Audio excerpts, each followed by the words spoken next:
आज यहाँ हमारे कांग्रेस पार्टी के एमपीज और देश में हर स्टेट में, हर कैपिटल में, डिस्ट्रिक्ट्स और ब्लॉक्स में कांग्रेस पार्टी जो प्राइस राइज है और ख़ास तौर से जो पेट्रोल और डीजल की प्राइस राइज है उस पर एजिटेशन कर रही है।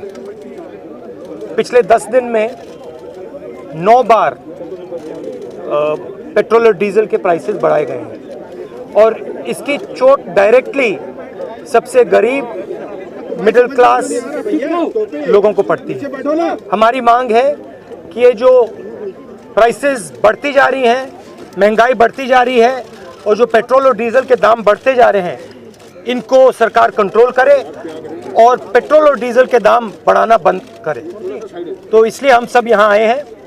पूरे देश में ये हमारा प्रोटेस्ट चलेगा, काफ़ी दिनों के लिए चलेगा। ये हमारा मैसेज है। सर, जिस तरह विधानसभा चुनाव की बात लगातार in English we can see that petrol and diesel prices are climbing rapidly. Government is making thousands and thousands of crores from this. Over the last 10 days, 9 times they have been raised. Congress party is protesting across the country in districts, blocks, state capitals, here with our MPs against this price rise, against the rise of petrol and diesel prices. Government has to stop doing this. This is hurting the poorest people in the country and it's hurting the middle class. Government has to ensure that prices do not rise and they stop raising diesel and petrol prices. Thank you.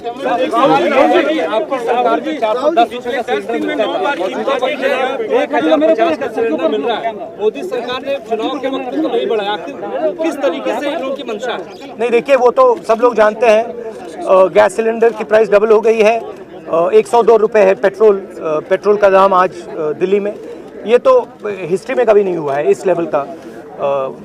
इस level की prices.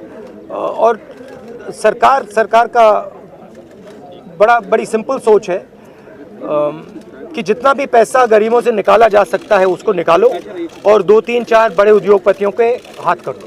तो यही basically process यही चल रहा है। फ़ायदा किसको हो रहा है? फ़ायदा जो सबसे बड़े अरबपति हैं 2-3 उनको हो रहा है। और नुकसान किसका है? नुकसान गरीबों का है, मिडिल क्लास का है और जो आम जनता है उनका है। ऑब्वियसली चुनाव से पहले ये नहीं कर सकते। मैंने उस टाइम भी कहा था कि चुनाव के समय मैंने कहा था, देश की जनता से कहा था, पेट्रोल डीजल भर लो, अभी भर लो, क्योंकि बाद में मुसीबत आएगी। Thank you. लड़ाई हो रही है। I'll think there's a debate in Parliament on Monday. Thank you, sir.